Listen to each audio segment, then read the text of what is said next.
Hello friends, எல்லோரும் எப்படி இருக்கீங்க? சாப்பிட்டீங்களா? இன்றைக்கி ஒரு சூப்பரான ஒரு ரெசிபி தான் பார்க்க போகிறோம். சுக்கு காப்பி செய்ய போகிறோம்.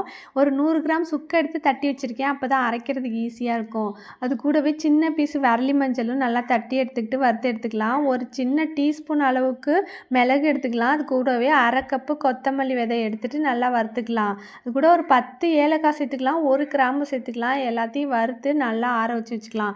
ஏலக்காய் நிறையா சேர்த்திங்கன்னா நல்லா டேஸ்ட்டாக வாசனையாக இருக்கும்.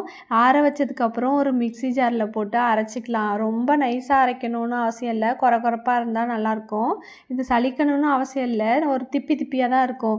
இதைட்டு ஒரு பாட்டிலில் போட்டுட்டு வச்சுருந்தீங்கன்னா நீங்கள் மழை காலம்லாம் வருதில்ல, அந்த டைமில் நீங்கள் யூஸ் பண்ணிக்கலாம். செம்ம சூப்பராக இருக்கும். இதுக்கு கண்டிப்பாக நீங்கள் ஜீனி சேர்க்கக்கூடாது, நாட்டு சர்க்கரை தான் சேர்க்கணும்.